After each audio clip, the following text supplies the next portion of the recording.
Adrian M asks, great work informing about the RTV issues and questions. I have just one for you. What is going to be a good maintenance routine for a daily driven GR86/BRZ? Great question, and this will apply to the Gen 1 cars also. Check your oil and coolant levels. Make sure they are full at all times. A hair over full on a FA engine won't hurt anything. Hair under full on oil or coolant will absolutely cause damage. I guarantee it, like Men's Warehouse. You're gonna like the way you look.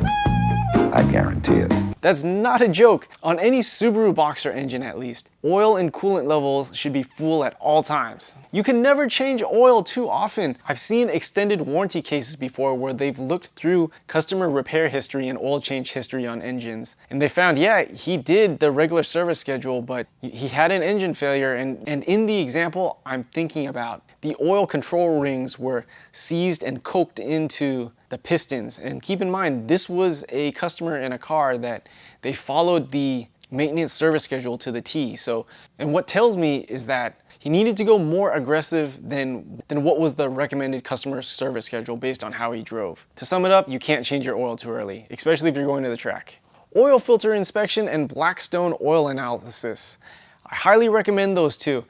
What I've been doing for new GR86 owners here, for my new GR86 customers, on first oil change, we'll cut open the oil filters, look through the pleats, and see how much stuff's in there. And basically I'll say this, a lot of this could be break-in stuff like RTV, the mystery green or red. We've seen metal in the oil. It could all just be RTV stuff. I mean, these engines only have 1,000 miles so far. But what we can do is monitor the oil filters over time.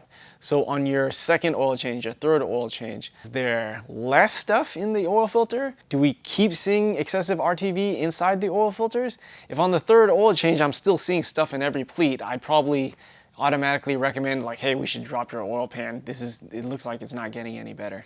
Despite being a modern car, I tell new Subaru owners that you can't treat this like a modern car. If you own a Subaru, you know it's got quirks. You have to treat it like an old school car with quirks. It may burn oil, it may consume coolant. If you have an all-wheel drive car, there's 3 freaking differentials in that car. Many customers don't even know what a differential is. Thinking of a Subaru as an old school car, they have their own quirks and specific required maintenance of a Boxer engine and of something that's symmetrical all-wheel drive. This is a GR86 based video. It's a Boxer engine. It's gonna have quirks, and you gotta pay attention to what this engine actually needs as a, Subaru Boxer engine. You can't just treat this like any regular Japanese car like a Honda or a Toyota.